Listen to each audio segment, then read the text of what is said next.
shows around town, like, oh my God, I recognize those people.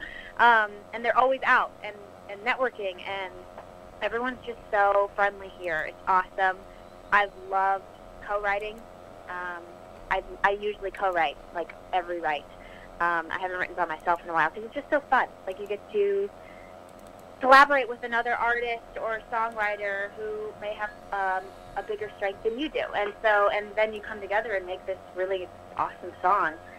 So co-writing has definitely been a thing with me, and I absolutely love it. And just like meeting new people, everyone's so nice. Everyone is so nice here. You don't get that anywhere else, really. Well, not anywhere else, but it's just something that I've noticed, that like everyone is just so open and welcome to invite you. It's not cliquey, you know. So it's been awesome. It's been Fantastic. Very nice. Fantastic. We've got Ginny Teeter with us today. She has got a fantastic music video out there. We're going to play that here in just a few moments. Now, tell us how you got interested in music. What was some of your inspirations and everything?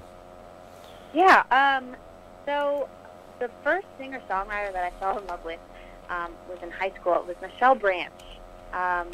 Doesn't really correlate with what I'm doing now, but that's how I got into like songwriting, because like she was like my hero in high school, and so I learned her songs and started covering her songs, and yeah, she was definitely the first one. My mom, she always listened to Martina McBride.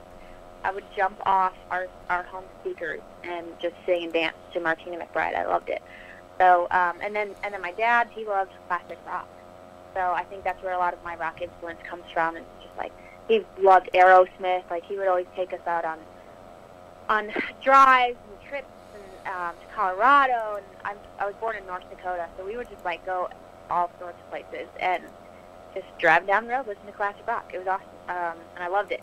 And so I think, and then that grew, and I mean my palette just like expanded musically once I started getting into music and discovering different artists. And like Susan Tedeschi, she's one of the big ones that I fell in love with, and Bonnie Raitt, and just got into the blues realm really in college.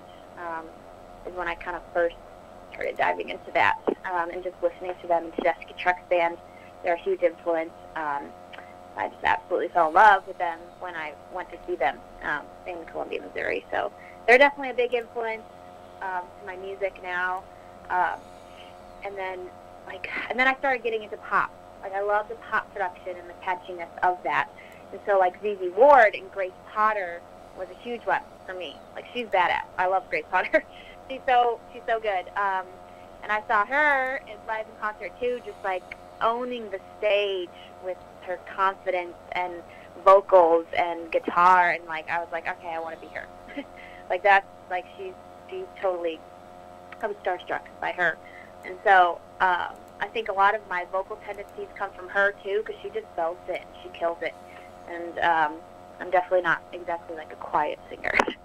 So yeah, I would say those are the main artists that kind of got me to where I am today, and it's just like using those influences from these different genres and really creating my own sound that I'm trying to put out with those influences, instead of just being blues or just being pop. It's a little bit of everything, really. So I'm excited to release some more, because I've got lots more to show you guys. We've got a great guest with us today. Ginny Teeter joins us here in our broadcast. And so what's been some of the big differences that you've noticed between doing music out in the St. Louis area and doing it out there in the Nashville area, where it is a big deal to do music? Definitely. So the money thing is a big one. Nashville's like known for working for tips, like that. Like especially down on Broadway, it's a lot of cover bands. So like they only work for tips. There isn't a lot of paid gigs out here because it is so saturated. There's so many artists like looking to play. Like, yeah, I get it. Like they can't just pay everybody. So like gigs like that way is more so like, all right, we got to work for our tips this time. And I think that's why a lot of people like gain their experience in Nashville and then go outside of Nashville to tour and play gigs for exposure that way too. So I'd say definitely money thing, because like when I came from Columbia or St. Louis area, like everybody was in it as like a hobby. It was a side hobby for them. We were all best friends in a band. I didn't have to pay my players there because we were all just like doing it for fun. We split the album, like anything that we made went to our band fund to pay for the album. And so, and now when I moved here, it was like I reached out to players and stuff. It was a whole learning curve that I had to get used to. And I completely get why. People move here for music, you got to get paid. And so when you had to like pay your players, it was like, oh shit, how am I going to do this? I got to rent a van and do all this stuff. And then you know, it gets costly for sure.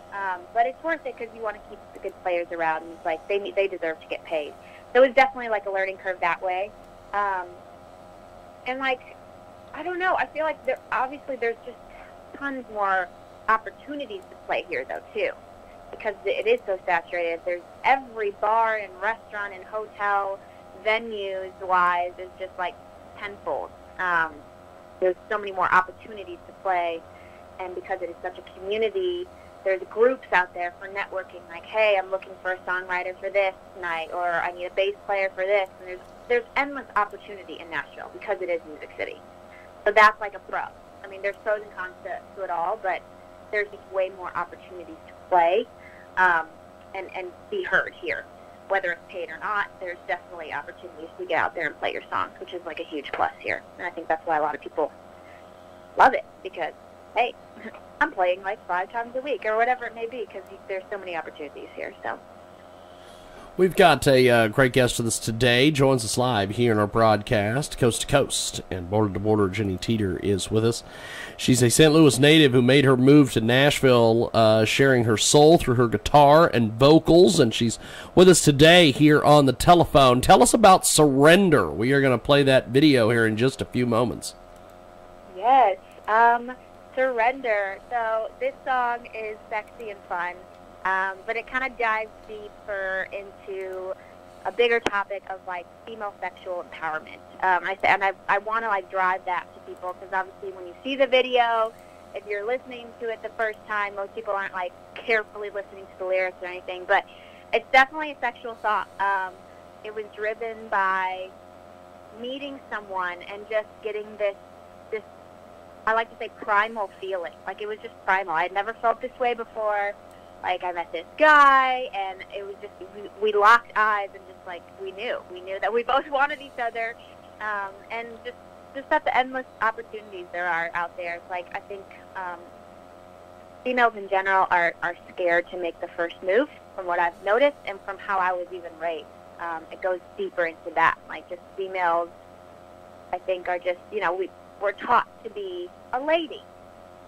You know, and not that we shouldn't, but, you know, it's just, it goes, dives deeper into that. And so, like, the lyric in there, my mama taught me always to be a sweet pea, kind of reflects that. And I'm not afraid to make the first move. And it's just like, I felt this way, and it's like, you know what, I want that. Like, that's something that I want, so I'm going to go for it. And it's just kind of like promoting, like, go get what you want. I mean, not in like a really gross way, but just go get what you want, and don't be afraid to chase after what you want. And so Surrender came out from that. I called my best friend. I'm like, I have to vent to you about this, because we just need to write about this. And so my friend Meg Williams helped me finish this song, and it came out awesome. I'm so happy with the production and everything. So. Well, we're going to play this incredible tune, and we are going to do that. When we come back, we will keep chatting here with Jenny. It's Surrender, and it's right now here on our World Famous Jiggy Jaguar Radio program.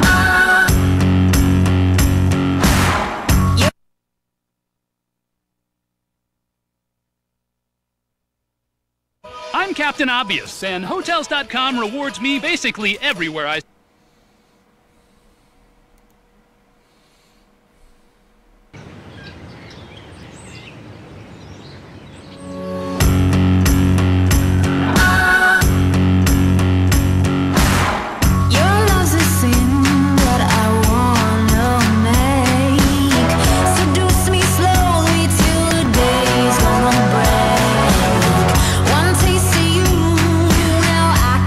Without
Fantastic stuff, Jenny Teeter and Surrender, and she joins us back here on the telephone on the world famous Motivation Jiggy comes from Jaguar within, radio so always be sure to broadcast, push and she is fantastic. Now, Jenny, this video looked like a lot of fun to shoot, a lot of fun to put together. Talk to me a little bit about that process. Yeah, so I shot it with Red 13 Studios. They also produced the song, and they're out of Framingham, Massachusetts. And so I actually recorded the song, the vocals for the song, and shot the video in 2 days. It was boom, boom, boom, but it was awesome. I recorded the vocals on Friday. They, kind of comped it together enough for me to actually shoot the video, and then we shot the video on Saturday. And so they found this castle just right outside of Boston, and it was absolutely perfect for the theme because it was just like a surrender white flag theme. Oh, you got a castle, sweet. And it was public domain, so we showed up. There were some people shooting senior photos or something. I don't know. There was a couple people shooting their own photos there, but other than that, it went flawlessly. It was a huge area to do it in. We got all the shots that we wanted. Jim Foster was the director of the video, and he does an incredible job. And we collaborated on what we wanted to do for the video, and just the funny scenes of me riding him on his back and stuff, and just playing his abs like a xylophone. I remember he suggested that. I was like, oh, that's perfect. Just making fun of, almost just over exaggerating how fit and jacked this guy was that they got. It was just funny. It was just ooh, he was just my boy toy for it. And it's basically all supposed to be kind of almost in my head. This is what I imagine it being, and I'm the dominant one in it. So it was a lot of fun. We had smoke bombs there, and the crew was incredible. I mean, it was a small crew. It was I think 5 people. We had a guy on drones. He got the drone footage, and it was so awesome. It was a full day, and we knocked it out, and they killed it. They did a really good job. Well, I'll tell you, you are fantastic. How do we get a hold of you online, social media, websites, everything? How do we get your music? Thank you. Yeah. So my website's just jennyteeter.com, and then YouTube, Instagram, and Facebook is just at Jenny Teeter. So if you search my name, you'll find me. I think I'm the only Jenny Teeter out there right now. So yeah, I try to keep it simple for everybody, and I've got a lot of live performance covers on my YouTube that we put out leading up to the single to kind of show you guys some of my influences and my favorite songs. We did some Tedeschi Truck Stand covers, and oh, it was fun. It was so fun. So those are all on my YouTube and on my Facebook. But yeah, you can find me at Jenny Teeter on any of those. Good stuff. Well, I appreciate you making time for us today. Thanks for being on our program, and we'll talk to you soon. Have yourself a wonderful, wonderful day. Thank you. You too. Definitely. Thank you. There she goes, Jenny Teeter. We are going to take a time out. Come back with more.